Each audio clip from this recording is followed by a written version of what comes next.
Yeah. So you went to uni, you did your degree.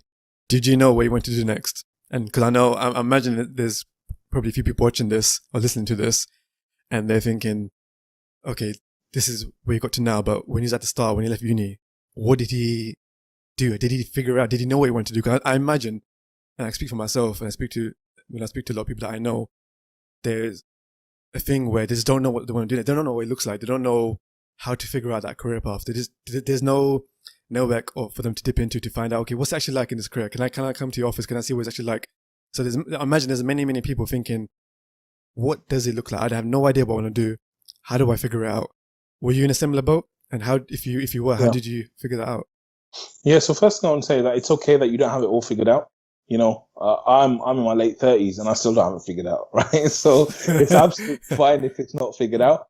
What I would say is that, like, for me, I was, my first job was that, like I said, cleaning fridges, doing all that stuff. My second job, I was still working while I was in college and university. I used to work in a mini cab firm. So one of my cousins, my uncles, he owned a cab firm like Asians do. And I just used to be on the phones, like picking up the phones and controlling and all of that, right? So I was kind of doing that job, like on the phones side by side. When I got to finishing uni, because I did I did typical business studies type, I did some maths and some IT in there, but generally I was like confused, like, what do I do now? So I was like looking at masters, because, if you don't know what to do, there's two options you have, right? One is that you do more study so that you just keep yourself busy, right? So I found this amazing course. It was called Decisional Science, which was all about how you make decisions, which I think is really important. And I was like, yeah, I should do a master's. And then there was a part of me like, I don't really know what to do. Maybe I should become a teacher, right? And so many teachers became teachers because they didn't know what to do, right? So again, I was like, maybe I should become a teacher and stuff.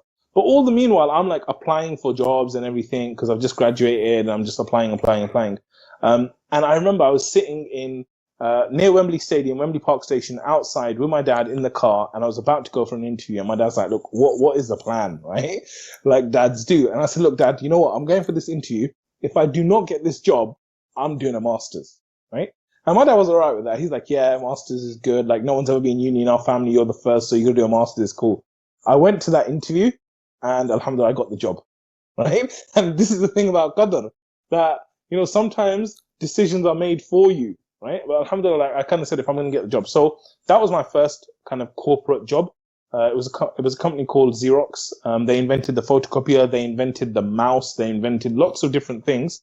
And that was actually a sales account manager role. So I was responsible, for selling. I had my own target. I had my own area that I was responsible, for selling and stuff. And so that was my first kind of real job after uni. How did you find that? You know what happened? Like for me, another thing that I woke up to at uni, and this is one of the other big turning points in my life, is that I think at uni I started to think more about Allah, started thinking more about my creation, my purpose, things like that. And when you're breezing through life, like I was with uni, I was just having a good time. I was just like not doing much studying, relaxing. And I think there was a time, I always tell this story, that I remember in Ramadan I was going for iftar, and I saw everyone going to the huts in Middlesex Uni where we would have iftar. And I saw this one brother, I think his name is Mohsin, right? And he was carrying this massive box of chicken and chips. And like, he's struggling with the box, right? And he's trying to take it in. And I'm just standing there. It was like one of those surreal moments where I'm watching him and I'm thinking, this guy is here to serve all those guys who are walking in. And I kind of said to myself, which one are you? Like, are you the guy that's serving or are you the guy that's eating? And I'm like, well, I came to eat, right? Yeah. And like, I kind of felt like a loser at that time. I'm like, I want to be like that guy. I want to be like that guy who's like serving the people and doing good. And so as I started practicing more, I started learning more about Islam, getting more into it. When I started work, it was a bit of a culture shock because your whole life, you're kind of like in a very comfortable bubble where you're with Muslims, like your family and stuff. And then when you're even in our inner city schools, like most of the people, like in my school in England, when I was in school here, like I had 2 white kids in my class, right?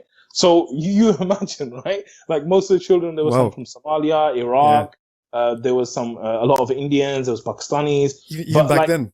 Yeah, even back then, right? Because it's like a very heavily populated Muslim area, ethnic minorities and stuff. So for me, like you're in this kind of bubble. And then even at uni, like it was a business school, so mostly Asians, and you're kind of dealing with a lot of Muslims and everything. So when you get into the workplace and the dynamics are completely switched, right? You go from two white guys in my class to two, Asians in the whole department, I can 100% relate to that. Two black guys in the whole department, right? Yeah. So now, like when you get there, it's like a big culture shock. Like I remember the first day I got into my office, and like, by the way, everyone was amazing. Like I found the people to be amazing in my workplace. It was a young sales environment, it was vibrant.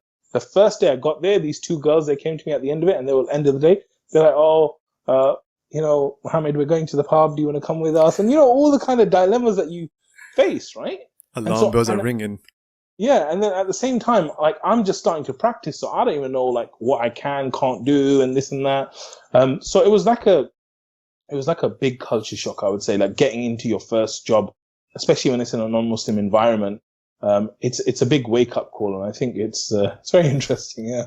Yeah, those must have been some of the kind of challenges you face, and I think it's a bit of a kind of process and journey, isn't it, when you're going through like any new environment, especially the workplace, because there's so many things that education doesn't teach you about what you learn in the workplace. Those soft skills, those little interactions, that environment, that culture, the way people talk, the way people treat each other, or that it's just that vibe that you just never ever been exposed to. And it says it all when in your school, in your environment, it was mainly, I guess, minor ethnics and very few white.